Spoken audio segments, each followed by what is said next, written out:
নমস্কার বন্ধুরা, আজকের সাসপেন্স স্টোরি চ্যানেলে আপনাদের সকলকে স্বাগত।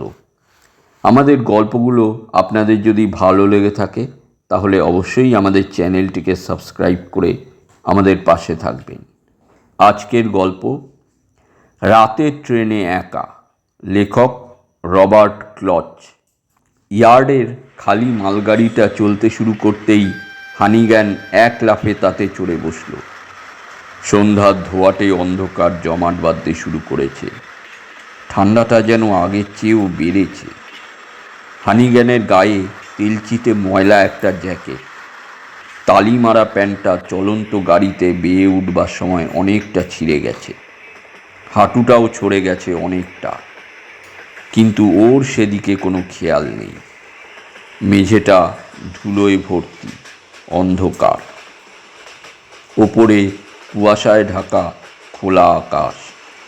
অবশ্য আকাশটা হানিগ্যান কুয়াশার জন্য দেখতে পাচ্ছে না, কিন্তু ও জানে মাথার উপরে আকাশ থাকে এবং এখনও রয়েছে। মাঝে মাঝে লাইট পোস্টের সাদা আলো ঝাপসাভাবে গাড়িতে এসে পড়েছে। মেঝেতে বসে হানিগ্যান হাঁ করে হাঁপাতে লাগলো।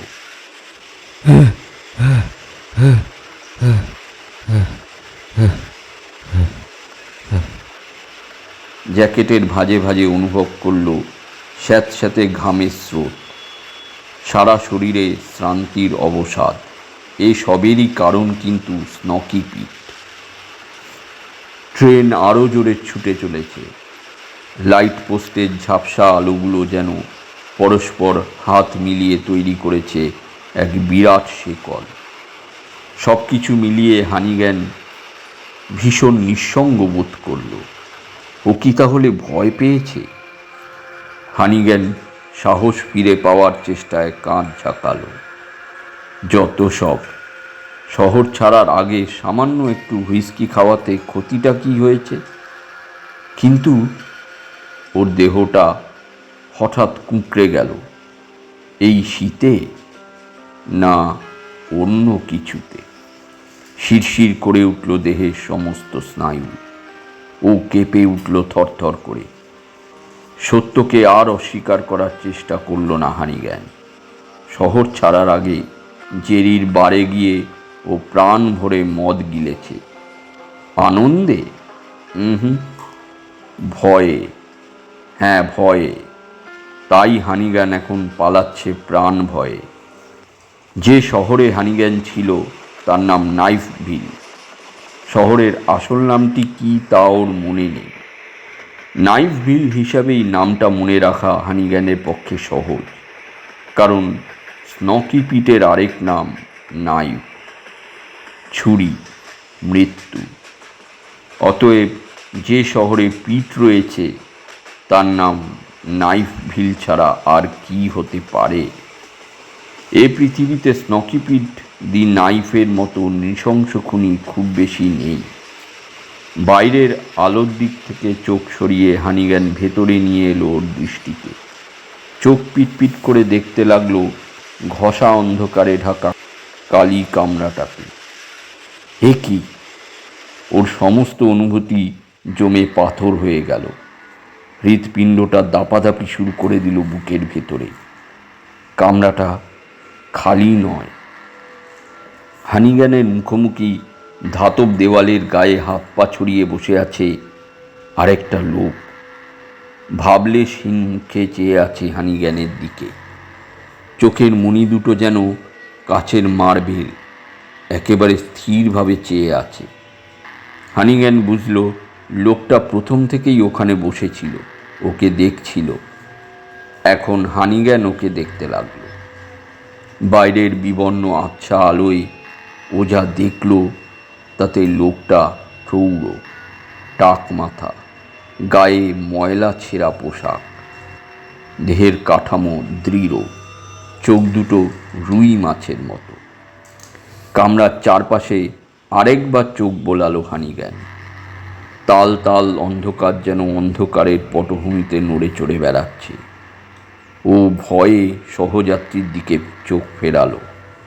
ভালো করে দেখল, না, এ নাইফ নয়। পিটের চেহারার সঙ্গে এ লোকটার কোনো মিলই নেই। অবশ্য প্রথম নজরেই হানিগ্যান সেটা বুঝতে পেরেছে, তবু আরেকবার যাচাই করে নিল। উফ, তোমাকে দেখে যা ভয় পেয়েছিলাম, বিড়বিড় করল হানিগ্যান। কিন্তু ট্রেনটা হঠাৎ একটা কালভার্টে উঠে পড়ায় তার গম গম শব্দে সহযাত্রীর উত্তর চাপা পড়ে গেল। কিন্তু তার চোখ জোড়া হানিগ্যানের মুখের ওপর স্থির হয়ে রইল। দক্ষিণ দিকে যাচ্ছ বুঝি? সহযাত্রী যেন ঘাড় নেড়ে সম্মতি জানালো।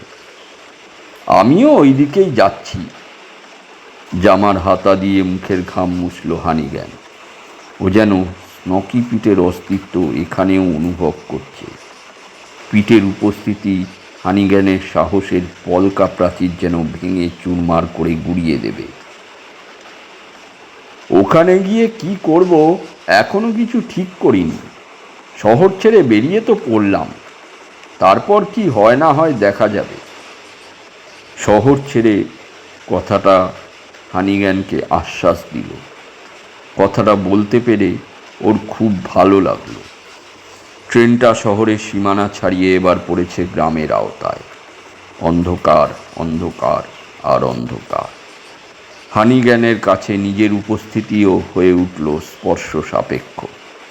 কিন্তু ও বুঝল ওর সহযাত্রী একইভাবে একই জায়গায় বসে আছে, কারণ মালগাড়ির ঘটাং ঘটাং শব্দের সঙ্গে সঙ্গে কানে আসছে ভারী শ্বাস প্রশ্বাসের শব্দ। লোকটাকে দেখা গেল কি না দেখা গেল তাতে হানিগ্যানের কিছু যায় আসে না। ও যেন একজন সঙ্গী পেয়েছে, তাই যথেষ্ট। আর একটি মানুষের নিঃশ্বাস প্রতি মুহূর্তেই ওকে আশ্বাস দিয়ে চলেছে হানিগ্যান একা নয়, সঙ্গে আছে ওর টেকো সহযাত্রী। তাছাড়া কথা বলেও কিছুটা ভয় তাড়ানো যাবে। ভয়? না না, হানিগ্যান তো ভয় পায়নি। আমি যে জন্য পালাচ্ছি, তুমিও বোধহয় সেই জন্যই পালাচ্ছ। সহযাত্রীর গলার স্বরটা যেন অদ্ভুত ঠেকল, অনেকটা যেন স্নকি পিটের মতো। কিন্তু ও, তুমিও তাহলে নাইফের কথা শুনেছ? নিজের মতোই হতভাগ্য নাইফের ভয়ে ভীত আরেকজনকে পেয়ে হানিগ্যান ভীষণ খুশি হলো। লোকটা একটা পাগল খুনে। ওর প্রশ্নের উত্তরে লোকটা ঘাড় নাড়ল। একটা খামারের আলো এক মুহূর্তের জন্য আবছাভাবে কামরায় এসে পড়ায় হানিগ্যান লোকটাকে দেখতে পেল। ও তখনও একইভাবে বসে আছে। এ ব্যাটাও হয়তো আমার মতোই নাইফের ভয়ে এক গাদা মাল টেনেছে, ভাবল হানিগ্যান। সে হোক গে, আমার কথাগুলো অন্তত শুনতে তো পাবে। বিশ্রী ব্যাপার বুঝলে ভাই। গত এক সপ্তাহে ওই হতচ্ছাড়া পিঠ চারটে লোককে খতম করেছে। কাগজে বেরিয়েছে, দেখোনি? পিছন দিক থেকে কেউ তাদের ছুরি মেরেছে। এক ডাক্তার বলেছে এটা কোনো পাগলের কাজ। আমার সঙ্গীরা সব তো গতকালই শহর ছেড়ে পালিয়েছে। আমি পালাতাম না, কিন্তু হানিগ্যান হঠাৎ থামল। সহযাত্রী একেবারেই নীরব, কিন্তু কানে আসছে ভারী নিঃশ্বাসের স্পষ্ট শব্দ। লোকটা মাল টেনে ঘুমিয়ে পড়ল নাকি? কি দোস্ত, খুব টেনেছ মনে হচ্ছে। দাঁত বের করে হাসল হানিগ্যান। ঠাট্টা সুরে বলে চলল, আরে ভায়া, আমিও টেনেছি, তবে তোমার মতো আউট হয়ে যাইনি। যাকে যা বলছিলাম, আমি কিন্তু পালাতাম না, যদি না আজ বিকেলে নাইফের দেখা পেতাম। বাইরের এক ঝলক আলো কামরায় ঠিকরে পড়তেই হানিগ্যান দেখল লোকটি যেন ঘাড় নাড়ল।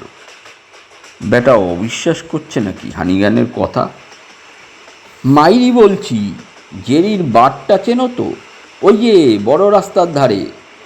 তা আজ বিকেলে বার থেকে বেরোতেই হঠাৎ জিরং শব্দ তুলে কানের পাশ দিয়ে কি একটা বেরিয়ে গেল। চমকে ফিরে তাকিয়ে রাস্তায় কাউকে দেখলাম না, কিন্তু সামনে চেয়ে দেখি। হানিগ্যানের গলাটা শুকিয়ে আসছে কেন? একটা সরু লম্বা চকচকে ছুরি আমার মাথা থেকে ঠিক 3 ইঞ্চি দূরে একটা কাঠের থামে বিঁধে আছে। ছুরির বারটা তখনও থরথর করে কাঁপছে। ভয়ে কাঁপতে কাঁপতে আবার বারে ঢুকে পড়লাম। বোতলের পর বোতল হুইস্কি গিলে চললাম। তারপর সন্ধ্যের অন্ধকারে টুক করে গাড়িতে উঠে পড়েছি। হাঁপ ছাড়ল হানিগ্যান, কিন্তু সেই সঙ্গে শিউরে উঠল। কেন কে জানে। এখন শুধু পালাতে পারলেই বাঁচি। এবার অধৈর্য হয়ে হানিগ্যান সামনে ঝুঁকে পড়ল। অন্ধকারকে লক্ষ্য করেই বলল, কি হে, তুমি বোবা নাকি? লোকটাকে দেখবার ব্যর্থ চেষ্টা করল। একা একা কতক্ষণই বা কথা বলা যায়। নিঃসঙ্গ বোধটা কি আবার ফিরে আসছে?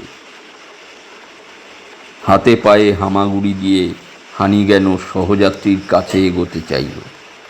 উঁচু নিচু ঢালু জমিতে ট্রেনটা ভীষণ দুলছে। ঘটাং ঘটাং শব্দের কোনো বিরতি নেই। কি হলো, একেবারে চুপ মেরে বসে গেলে যে? সব শুনে তোমার কি মনে হয়? হানিগ্যান বেশ বুঝল প্রশ্নটা ও নিজেকেই করছে। ওর সহযাত্রী কোনো সাড়া দেবে না, এবং সত্যিই কোনো উত্তর পেল না ওর সহযাত্রীর কাছ থেকে। আচ্ছা, তুমিই বলো, এমন পাগলও আছে যে বিনা কারণে মানুষ ধরে আর খুন করে? সব চুপ, শুধু সেই ভারী শ্বাস প্রশ্বাসের শব্দ। হানিগ্যান আরও একটু এগোতেই ট্রেনটা একটা ভীষণ ঝাঁকুনি খেল। কোথা থেকে এক ফালি আলো এসে পড়ল কামরায়। হানিগ্যানের সহযাত্রী হঠাৎ হুমড়ি খেয়ে সামনে গড়িয়ে পড়ল। হানিগ্যান দেখল লোকটার পিঠ ভর্তি জমাট রক্ত। একটা বিশ্রী গর্ত যেন হাঁ করে চেয়ে আছে। বাইরের ঝাপসা আলো রক্তাক্ত ছুরিটার গায়ে ঠিকরে পড়ছে। ছুরিটা বিঁধে আছে ওর সহযাত্রীর পিঠে। লোকটা মরা। হানিগ্যান শিউরে উঠে পিছিয়ে এল। এক মুহূর্ত, কিন্তু কিন্তু এ অসম্ভব।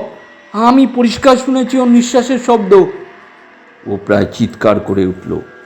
হঠাৎ হানিগ্যানের খেয়াল হলো শ্বাস প্রশ্বাসের শব্দটা তখনও ওর কানে আসছে, কিন্তু সামনে থেকে নয়। এবার শব্দটা আসছে হানিগ্যানের ঠিক পেছন থেকে, যেন খুব কাছে। ট্রেন ঝড়ের গতিতে একটা অন্ধকার টানেলে ঢুকে পড়ল। গম গম শব্দ, কানে তালা লেগে যাওয়ার জোগাড়। অন্ধকারে হানিগ্যানের চোখ অকেজো, এবং ট্রেনের বিশ্রী শব্দে ওর কানও অসাড়। সুতরাং এবার আর শ্বাস প্রশ্বাসের শব্দটাও শুনতে পেল না। শুধু অনুভব করল ঠিক ওর ঘাড়ের উপর একটা উত্তপ্ত নিঃশ্বাস। সেই সঙ্গে হানিগ্যানের কেমন যেন শীত শীত করে উঠল। এতক্ষণ আপনারা শুনছিলেন রবার্ট ক্লচের লেখা গল্প রাতের ট্রেনে একা। গল্পটা যদি ভালো লেগে থাকে তাহলে অবশ্যই লাইক, শেয়ার, কমেন্ট করে দেবেন বন্ধুরা। ধন্যবাদ।